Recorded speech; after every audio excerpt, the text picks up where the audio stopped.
بسم الله الرحمن الرحيم. السلام عليكم ورحمة الله تعالى وبركاته. مرة دي في هذا دعوة أما بيو صدعان dadku ama bulshada reer Hiiraan waxay tusoo ugu xiriyeen warbaahinta wadiina faham een maanta waxaan idin wada akhbaar fiican biyo hoos ay u dhaceen meelo badan waa aragteen wabiga meelo badan qaray uu soo bixiyay meelaha kalena caawa ilaa ay galabtu waxa la filaynay biyaha insha Allah ay dib hoos u dhacaan waxaa jira warar la dhacmarayo la leeyahay biyo kale soo socda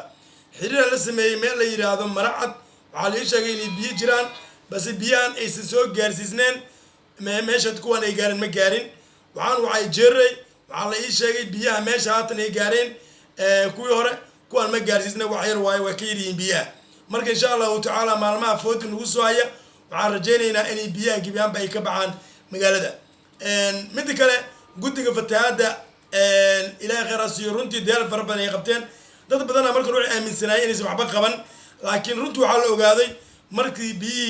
magaaladii ay gelin waxa la ogaaday xaafadada markii biyo aysan gelin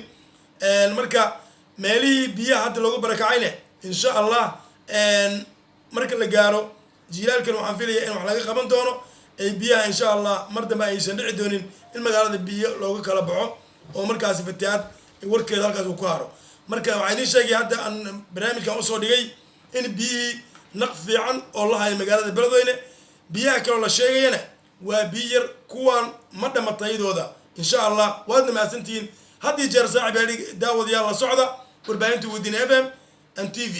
وعايزين صديقنا حالات والبوبية كسب سنة وعن جعلها إن أيدين سوق إن شاء الله وهذا نكون ما سنتين داود شذا لايك سكراب مركز إن شاء الله وتعالى كومنت تجوا أنا قبل خيرنا وهذا نكون ما سنتين داود شذا